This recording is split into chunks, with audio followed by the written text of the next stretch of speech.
Assalamu alaikum wa rahmatullahi wa barakatuh. Since we are remembering the passing of Imam Musa al-Kadhim alayhi salam, his soul into the next world, I'm going to, inshallah, analyze a bit of a conversation that he has with Hisham ibn Hakam. Lately, I've been reading some biographies, some historical accounts of Shiism by different scholars, contemporary academic scholars, and there's a little bit of a trend. Well, I'm only saying this based on 2 books, but it's a bit of a trend to question whether the Imams of Ahlul Bayt alayhim salam were actually poisoned.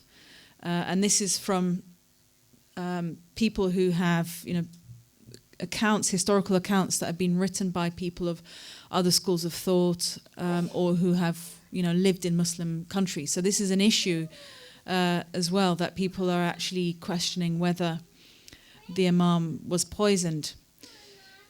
So we have a narration by someone called Ali ibn Ibrahim from Musa ibn Isa, that Hassan ibn Muhammad ibn Bashar was told by an elderly man from Qati al-Rabi', an area in Karkh district of Baghdad.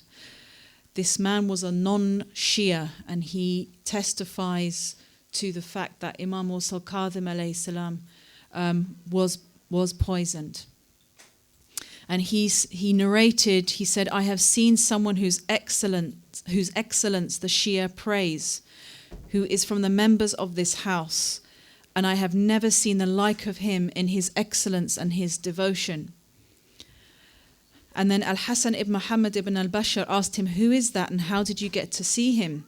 So the elderly man replied, "In the time of Al-Sindi ibn Shahak, chief of the security forces, in the time of Harun al-Rashid, 80 of us were brought into the presence of Musa ibn Ja'far alayhi salam in prison. Then Al-Sindi said to us, 'O men, look at this man. Has something happened to him? For the people claim that certain things were done to him, and they have made much of this.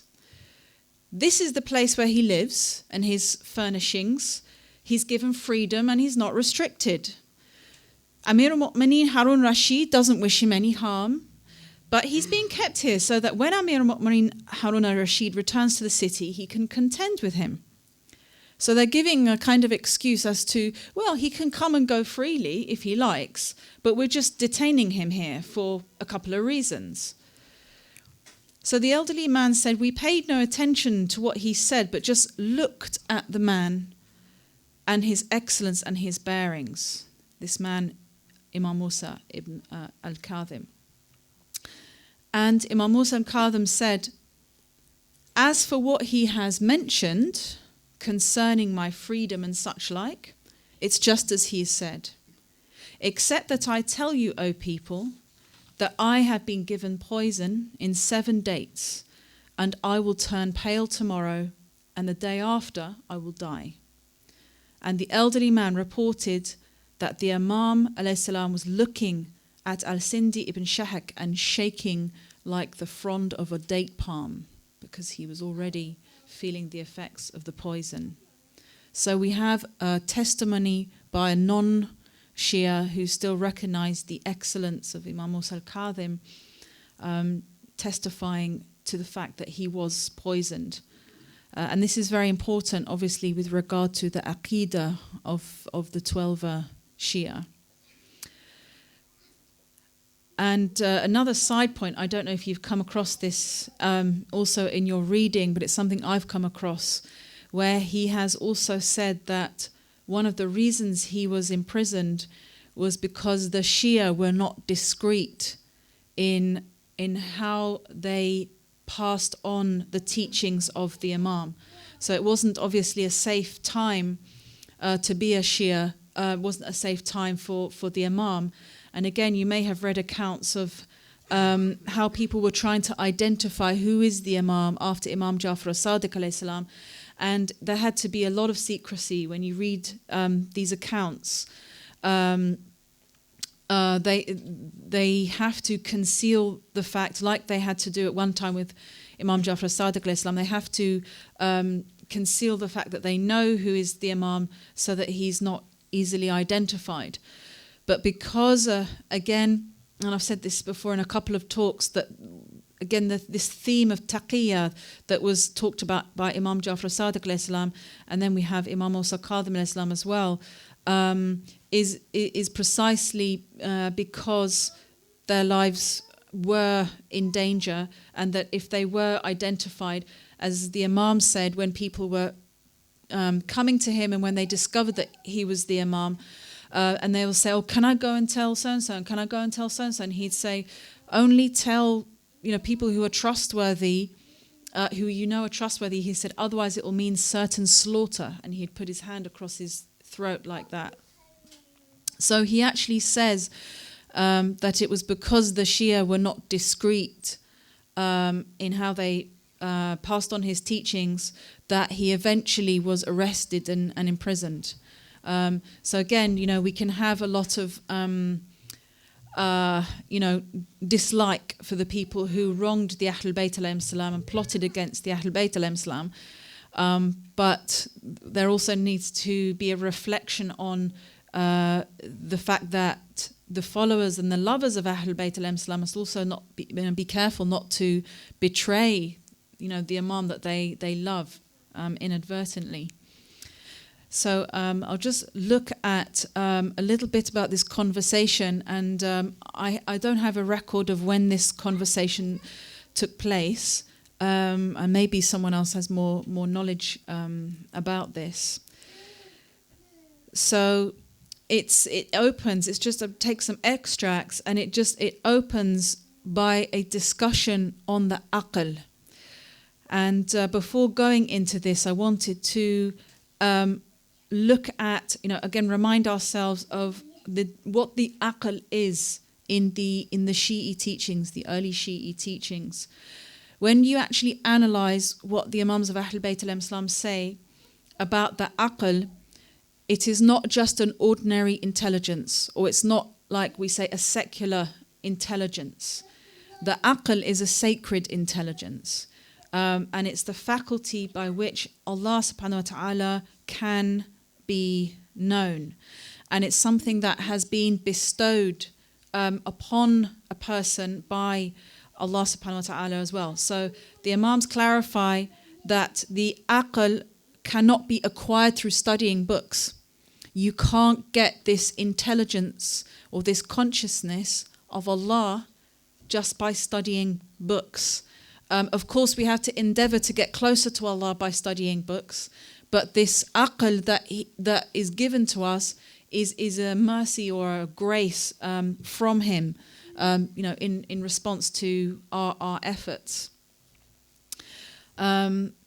So someone, again, you may have come across this narration, someone asked Imam al-Sadiq alayhi salam, okay, Allahumma salli ala Muhammadin wa ali Muhammad. Someone asked him, well, what was it that Muawiyah had then? And he says, what Muawiyah had was something called nukra, which is cunning. He didn't have aql. So according to, again, the early Shi'i teachings, aql, like I said, is not just a secular type of intelligence. It's not just being intelligent in a way that you can use it for good or for harm. Aql is specifically the intelligence that knows Allah, that is illuminated by Allah. And the kind of plotting that, even some of you may have colleagues that plot at work, or, you may know of people who engage in this kind of behavior of plotting or backstabbing. He defines this as cunning. It doesn't come under the category of aql. So it is from the nafs, it is from the animal part of the human being. So the aql is the light of intelligence that knows Allah, and it consists of both the rational and intuitive faculties. Faculty just meaning, a kind of an instrument that can be used for something. And again, often what we find in the discussion about intelligence is we find there's a split between rationality and intuition. And even in Islamic studies, you'll find a talk about rational knowledge and intuitive knowledge. In fact, when you go back to the early conception of aql in Islam, there wasn't this necessary division between rationality and intuition. There was not a clear division between the two. They both worked together to know Allah and to discern the truth. So we can see in this talk where he begins and he says, "O Hisham, Allah Tabarak wa Ta'ala has given good news to the people of intelligence and understanding." And the term he uses for the people of intelligence and understanding is Ahl al-Aql wal-Fahm. So the good news, again, if we're thinking about the message of the Holy Quran and who is this message for, the good news is for people who have been bestowed with that intelligence that has been specifically created to know Allah subhanahu wa ta'ala. So the good news is for people who already have a sense of Allah. And again, if we think of that in a context of where, which the Holy Quran features a lot of people being mocked, or they might doubt themselves because they're living in a society where people are not interested in Allah. The Holy Quran is saying, if you have this sense of Allah, or if your heart is illuminated by this sense of Allah, then the good news is that what you sense is true, that what you perceive is true. So that light of intelligence perceives the reality of the attributes of Allah. And he says that they are the ones for whom Allah subhanahu wa ta'ala revealed the verse to the Holy Prophet, peace be upon him and his family. They are the ones whom God has guided, and they are the ulu al-albab. And again, just going back, probably many of you I know are experts in Arabic, and I'm not an expert in Arabic, but it's just interesting to reflect again upon the word albab, going back to the word lub, which encompasses the heart and the intellect. So again, the lub is the heart of something, and the heart in the Islamic conception of the heart is also the location of the aql. It's the seat of the aql. So again, we don't find this clear division between the heart and the mind, like we have nowadays. In Western thinking, and this is leaked into kind of Islamic thinking, where people think that the intelligence is rational and the heart is the seat of emotion. So often we find Muslims trying to fight against their heart because they think that my heart should be ruled by my rationality. But in fact, when we look at Islamic teachings, it was the nafs that was the seat of emotion. The nafs is the seat of anger, or the other emotions and desires, and the heart is just the location that receives this the light that Allah subhanahu wa ta'ala bestows upon the believer. So the owners of the albab are the people of intelligence and wisdom. And someone who possesses intelligence and wisdom is labib. So someone who is an ahl al-albab or ahl al-lub is known as labib. And then he continues to explain that Allah subhanahu wa ta'ala has perfected for mankind all the proofs of his existence through the aql. He says, akmala linnas al-hujaj bil-aqul.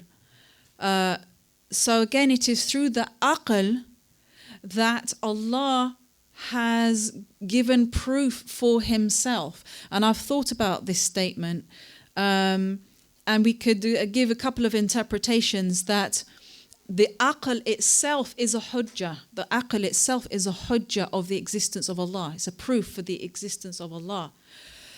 And that's confirmed when, in the narrations, they say that the aql is the inner Imam.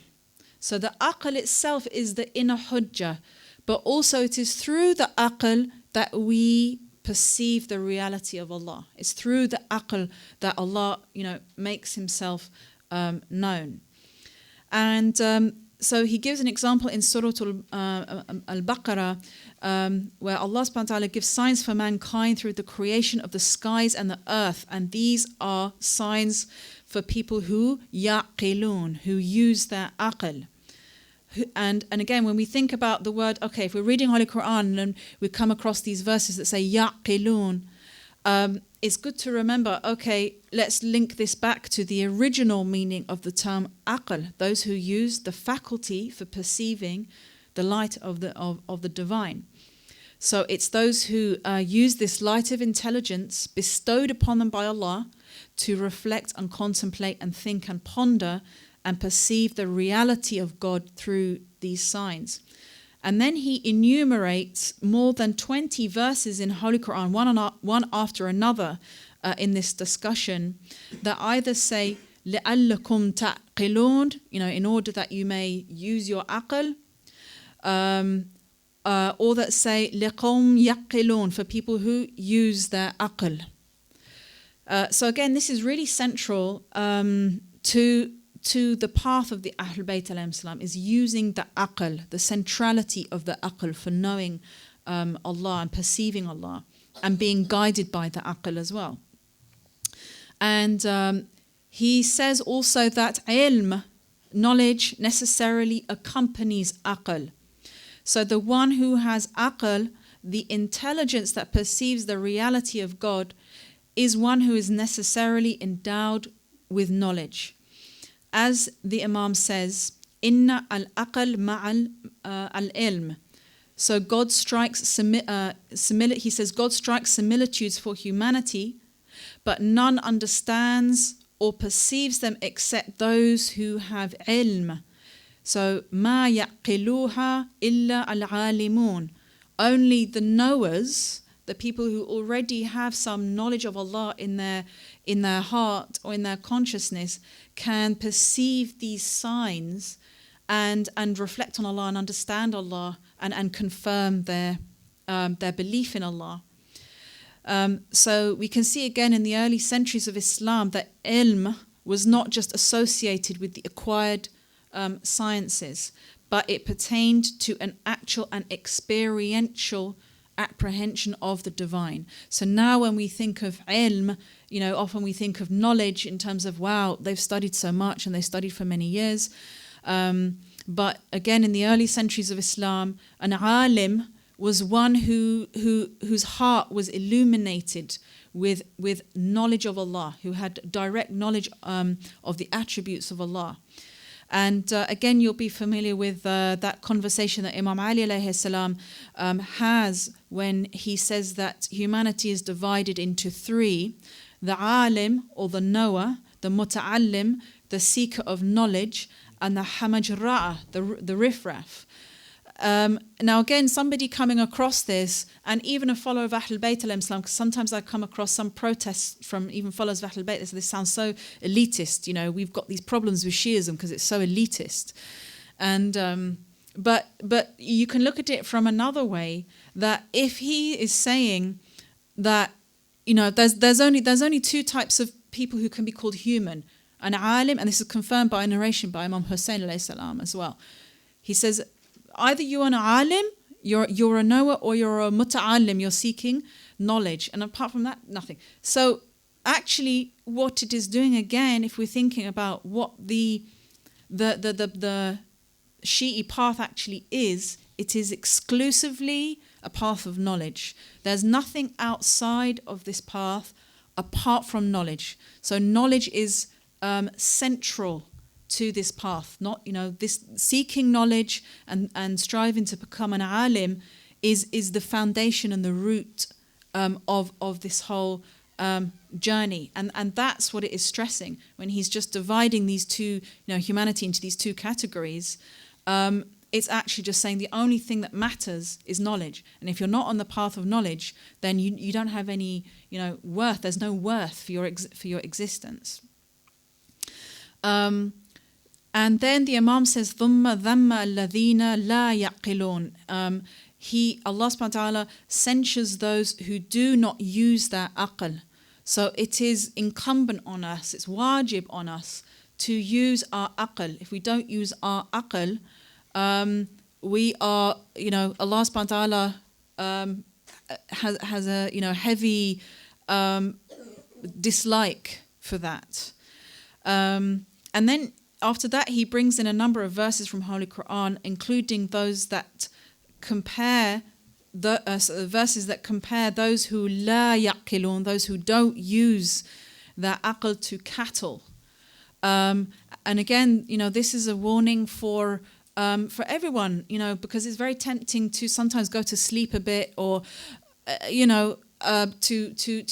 there's often a mistaken idea again that piety, of course, obedience is part of this path, but obedience without intelligence, or obedience without using the aql, is not useful to the Imam, and it's not useful to this path. So obedience, following the Ahlul Bayt alayhim salam, and being meticulous in how putting that path into practice, has to be accompanied by awareness and using the aql. And another interesting point that he makes is with regard to the criterion of the majority. So again, many of you, if you've come across again the people from the other schools of thought, you may again have heard them argue that there are narrations that say stick with the majority. So you may have come across that, or if you come into conversations with people, they say, well, I won't go to the Shi'i path because you have to stick with the majority. And this actually goes back to the term jama'ah. So what we find is that the term jama'ah has been translated as majority. So in their books, for example, in Ibn Majah, there's a narration that says, attributed to the Holy Prophet, peace be upon him and his family, where he says, my community shall never agree upon misguidance. Therefore, if you see divergences, you must follow the jama'ah. And this has been translated as follow the larger group. But if we look in Mizan al-Hikmah, we see that Imam Ali alayhi salam clarified the jama'ah to mean not the majority, but those who are with the truth, even if they are few. So someone came to the Imam and he said, so who's the jama'ah? And he said, the jama'ah are those who are on the path of truth, even if they are a few. And so Imam Qadim alayhi salam supports this. He says, O Hisham, God has censured the majority as a criterion of truth with the words, if you obey the most part of those on earth, they will lead you astray from the path of God. That's chapter Al-An'am, chapter 6, 116. And then the Imam says, O Hisham, on the contrary, God has praised the minority with the words, few of my bondmen are thankful. And that is in chapter 34, verse 13. So it is only the ulul al-albab, those who possess intelligence, and this is another key point to kind of take in, who remember. So Holy Quran says it's only the ulul al-albab who remember having been given wisdom. And it says in Surah Al-Baqarah, verse 269, he who gives the hikmah, the wisdom, to whomsoever he will, and whoso is given the wisdom has been given much good. Yet none remembers but those who are possessed of intelligence. None remembers except the ulu al-albab. So if we're thinking about, aql and intelligence and knowledge of Allah is a gift from Allah, but surely, where is the justice in that if some people have been given it and some haven't been given it? And it could be argued that potentially all of mankind has been given knowledge of Allah, and this is, confirmed by the narrations of the early traditions. It's been confirmed that all of mankind was asked to testify to Allah, the existence of Allah, and all of mankind testified. But and then this hikmah, this wisdom, is the light that we're given by which we can see Allah and know Allah. But it's those who remember having been given this wisdom, who are then able to illuminate or continue to purify themselves and cultivate this aql and cultivate this knowledge. And the others choose to forget. The others choose to forget that they were given this knowledge. So it's about remembering the knowledge that you were given by Allah already. And then he emphasizes again the verse in the Holy Quran, are they equal? Those who know, ya'malun, and those who don't know, la ya'lamun. Only those remember who possess intelligence. Again, inna ma yatadhakkar, and then the ulul al-albab.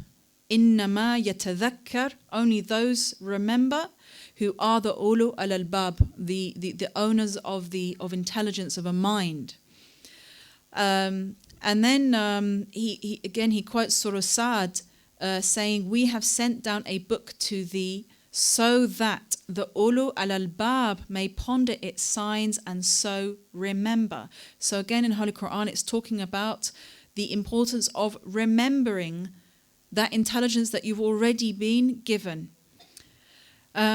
And then perhaps we can conclude, because we're coming up now to Maghrib, with just a few narrations that I thought were very beautiful. And I've posted a couple of these up. Some of you may have seen it. But these, again, some narrations worth reflecting on from the Imam, where he says everything has a dalil, or a proof, and the proof of the aql is thinking. And the proof of thinking is silence.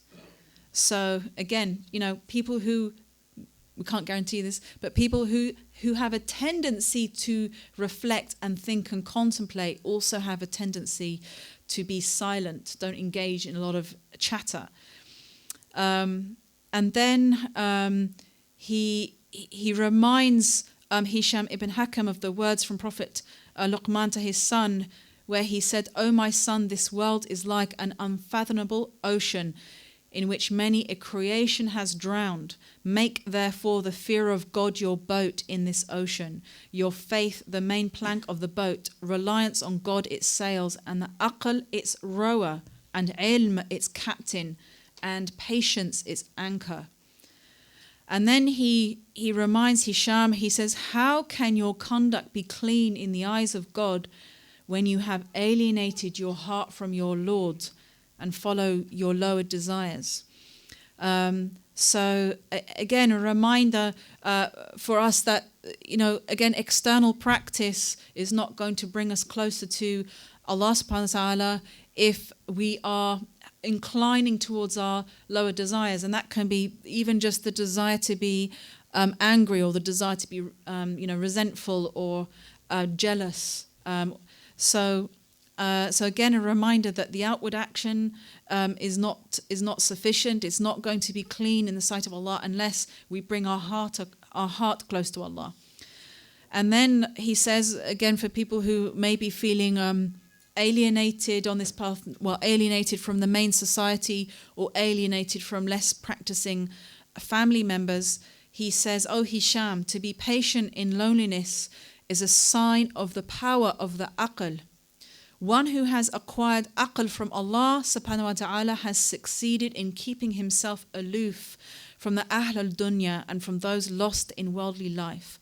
Such a person turns their attention to what God holds instead of what the people have. As a result, God himself becomes his solace in his discomfort and an ally in his loneliness, wealth in his poverty, and honor without the backing of any tribe." So if anyone's been a little bit isolated by their family because they're choosing to follow this path in a more serious way and they're treated like a bit of a oddity, your honor comes from Allah subhanahu wa ta'ala. It doesn't come from the family. And then as a final point, he has a beautiful saying where, again, if we're thinking about how we want to draw close to the Imam as a shaheed and a witness who may be again witnessing this majlis for him right now, undoubtedly he's aware of every soul that's sitting in this room, and we want to do something for the Imam as well. He says, a person who fulfills the needs of one of our friends, awliya'ina, is like the one who fulfills the need for all of us, Ahlul Bayt, alayhim salam. So if we're going out of here and we're thinking, I want to do more for this path and more for the Ahlul Bayt alayhim salam, how can I do that? Then just to try to help each other on this path in small actions is a way of pleasing the Imam and pleasing Ahlul Bayt alayhim salam and drawing close to Ahlul Bayt alayhim salam. So I will just conclude with asking Allah subhanahu wa ta'ala to bless this majlis and to bless us all with the hikmah to know Allah subhanahu wa ta'ala and to enable us to overcome our lower selves or our lower desires so that we can have a true knowledge of Allah subhanahu wa ta'ala and to assist each other now and in the future to build a strong community for the future in this part of the world and to be able to transmit these teachings for the coming generations, inshallah. Allahumma salli ala Muhammadin wa ali Muhammad. We have some time for question and answers if there are any from either side. Start with the ladies' side if there are any.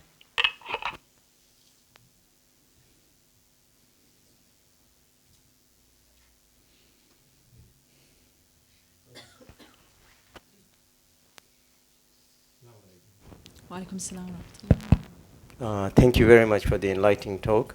I just wanted to ask you, when you talk about aql and knowing Allah, what is the difference with that and the concept of ma'rifah of Allah? Are they interchangeable, or is there a relationship, or is it part of a spectrum that takes you from one to the other? If you could enlighten us with that, thank you. Okay, inshallah, I'll try. It's sometimes a bit difficult to get an exact map of all these things because they haven't been spoken about in a very exact way either, and this is the thing, like now we're living in an age where we have these exact definitions like of rationality or the heart or emotion and mind, and the aql is really it is by means of the aql. We could think of the aql as an intelligence by means of which we can gain ma'rifah of Allah. So it is that light by means of which we can see and understand the signs and gain, and have gained that knowledge of Allah, which is ma'rifah. Yeah. Any other questions from the ladies' side?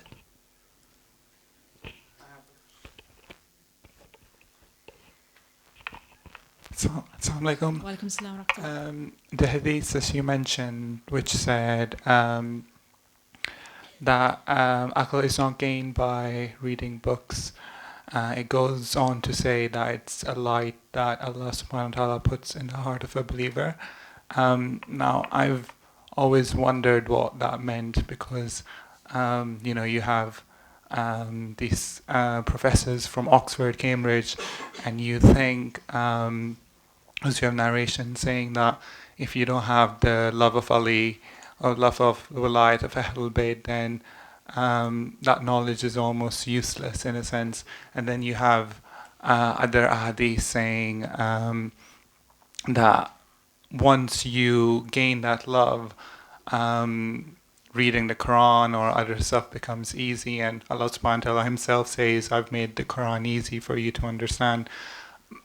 But what does it mean in like, how do you interpret that narration which says it's a light that Allah subhanahu wa ta'ala grants, rather than, so would it be that a person overnight could change, or do you need to do some toil and effort like our Maraja have in reading a lot of books? Yeah, I think it sounds like you were answering your own question, but yeah, that we come across in the field of Islamic studies, and I have worked with people some years ago when I was doing my doctorate. I was given a position on the journal that the university was producing, and there were two people working on that who weren't Muslim, but they were experts in Arabic and very dedicated, to Islamic studies, but absolutely 100% didn't believe in it. And so, yeah, I think exactly that. And there were reports of professors of that university, drinking a lot, attending parties and drinking a lot, and you think, yeah, there you are teaching on Islam, and then you go to some party later and you'll be seen, drunk.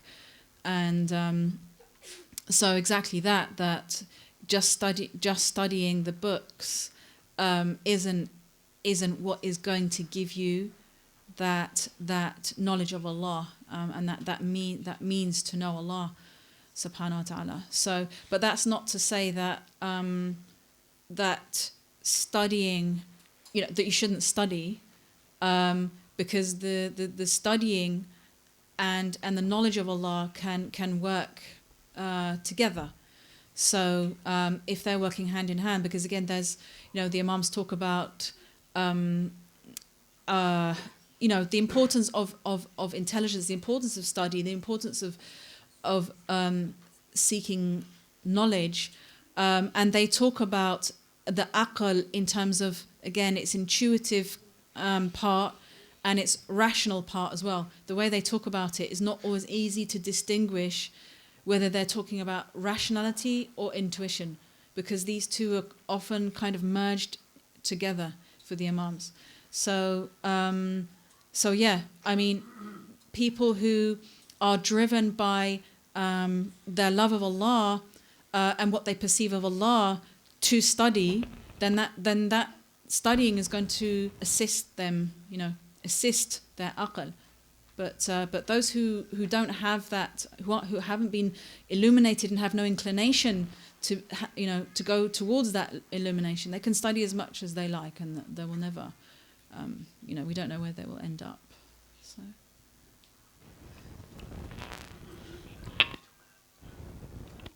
I know this is again play on words, but is the light we're talking about wisdom rather than the rational faculty? Because if you say rational faculty, I could be using my rational faculty in a way that may not be appropriate. I could be doing ta'wil of the Quran and using the intellect in that kind of way. So how do you differentiate between this light being wisdom and this light? Because the word aql again is quite difficult to understand. Yeah. Because if you're talking about hikmah, then it's wisdom. But aql, when you say you're using your intellect, so how far can you go to use that intellect to find the answers? Right. Yeah. I mean, again, as you say, it's difficult, and I've read into it a little bit. From people who have written on this, and they say that it's very difficult to define the aql, because in the early period it had so many sort of different connotations, and it's become narrowed down in our time. So now when you read the translations of aql, you'll just see reason. It's just been translated as reason, which is very kind of Enlightenment period, European kind of Enlightenment period. But I guess if we're thinking about, for example, again, reading what the Imams have said, the rational part of the aql is that which can assist the intuitive part to understand something. The hikmah that you have is something, again, we could say separate from sitting there and calculating, okay, so that words mean that and that word. So it is different, hikmah is different. But at the same time, if we are reflecting on, say, the Holy Quran, and if we are using our aql to gain knowledge and get close to Allah, then even calculating the meaning of that word in Holy Quran will assist you in illuminating, your aql, will assist in opening up your aql to that light. Because then if we're reflecting on the message that's in the Holy Quran, even when you study its words, you go, aha. So there's a part of your mind that is going, oh, I see. So you might have that hikmah, but it's kind of accompanied by this sort of working things out in a rational sense. Or we could say, for example, going through life's ups and downs, inshallah, as we get older, we get wiser. But we don't always get wiser unless we've done a lot of thinking. So, if someone made some mistakes or did something wrong or wasn't doing, whatever, or something happened to you and you didn't react in the right way, whatever, then you end up in a situation you don't want to be in. Often that will trigger someone to think a lot. They will be thinking, what did I do wrong? What did I do wrong? How could I get out of this? How could I correct myself? How can I get back on the right path? And that's all rational thinking, but it's... and then from all of that rational thinking, you become wiser. The wisdom comes, aha. Yeah, we hope, inshallah. Yeah, aha, and then it becomes these little seeds and sort of, gems that you keep, like, won't do that again, it's not wise. So, but also that's all part of getting closer to Allah as well, because when we go astray or off the track, it's because in some sense we've become blinded, or our judgment has become blinded, it's become darkened, or darkened by our nafs, darkened by our desires. So we're just following that without sort of realizing sometimes. It's not until you crash into a wall that you realize, I realized I was thinking in the wrong way. So it depends on your intention, I guess, that if you want to use book learning to illuminate, your heart, then you can do that, because you'll be thinking in a different way than just reading a book in order to pass your exam, for example, I think. Okay. I'm going to take the last question, if that's okay. So you mentioned at the beginning about the movement or the theme for more people to start saying that some of the imams weren't poisoned, for example. For Imam Musa al-Kadhim and Imam Hassan Hussein and Imam Ali, it's clear even in the early books with Sheikh Saduq saying it. But for the other imams in Sheikh Saduq's work, at least according to Sheikh Mufid in Tasheer al-I'tiqad, he seems to suggest that there's no strong enough evidence for him, right, at least in Mufid's work, Tasheer al-I'tiqad, okay, for the other imams. He said, although he thinks it's probable for the 8th imam, but for the other imams, he's saying he doesn't think there's enough evidence, and that's at the earliest time. Okay, so if that's right at the early time, yeah, I mean, there's nothing that we have that's much earlier than Saduq and Mufid, then it doesn't seem to be like people who are maybe looking into this, maybe they're looking into it, looking at primary sources again in a different way. Obviously, Musa al-Kadhim and Hassan Hussein and Imam Ali are different, but in terms of the principle, is there much? Do you have any thoughts on that? Or? Yeah, no, that's interesting. I mean, I suppose. The statements that I have, basically the statements that I've read that are in 2 books, are.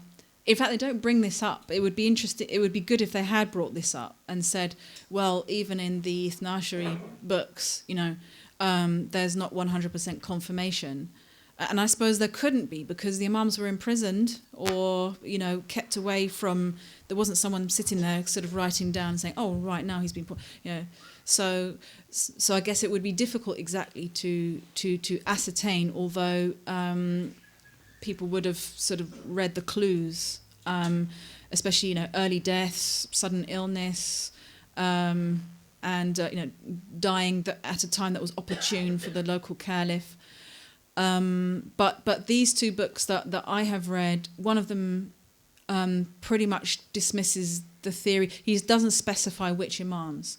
So he'll say, well, the Shia, they think their imams were poisoned. It's very in a general sense. And then the other book that I've just read recently as well, it's kind of the same tone. So they don't actually go into that discussion. It would be interesting if they did. Yeah. Thank you very much. I think we'll end there because it's Maghrib time. Salawat. Allahumma salli